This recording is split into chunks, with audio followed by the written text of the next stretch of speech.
కుటుంబంలో పెద్దవాళ్ళు తల్లిదండ్రులు ఉంటారు, సమానులు ఉంటారు, కింద చెల్లెళ్ళు ఉంటారు, తమ్ముళ్ళు ఉంటారు.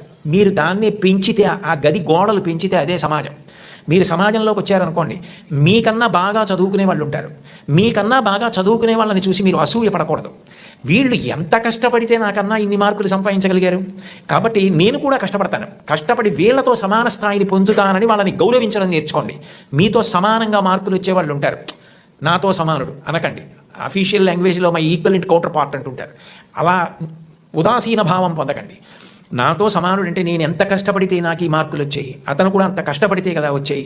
కాబట్టి ఇతన్ని నేను గౌరవించాలని ప్రేమించండి. మీకన్నా తక్కువ వాళ్ళు ఎప్పుడన్నా కనపడ్డారనుకోండి, సమాజంలో మనకన్నా కింద ఉన్నవాడు, మనకన్నా పైన ఉన్నవాడు, మనకన్నా సమానుడు కనపడకుండా ఉండడు. ఈ ముగ్గురు కనపడి తీరుతారు మీకు. మీకన్నా చిన్నవాడు కనపడితే మీరు పరిహసించడం, వెటకారం ఆడడం, వాళ్ళని తక్కువ చేసి చూడడం నేర్చుకుంటే అంతకన్నా మానవత్వానికి చేటు ఇంకొకటి లేదు. మనకన్నా ఎవరైనా తక్కువలో కనపడితే వాళ్ళు వృద్ధిలోకి రావాలని మనస్ఫూర్తిగా భగవంతుడిని ప్రార్థించాలి. వాళ్ళు గౌరవింపబడాలి అని కోరుకోవాలి. అంతేకాని తక్కువ చేసి చూడడం అన్నది జీవితంలో ఎప్పుడూ నేర్చుకోకూడదు. నీ తమ్ముడైతే నీ తమ్ముడికి ఒక్క మార్కు తక్కువ వస్తే వాడికి రావాలని ఎలా కోరుకుంటావో, నీ కుటుంబం గదులు ఆ గోడలు పోతే అది పెద్దదైతే అది సమాజం అవుతుంది.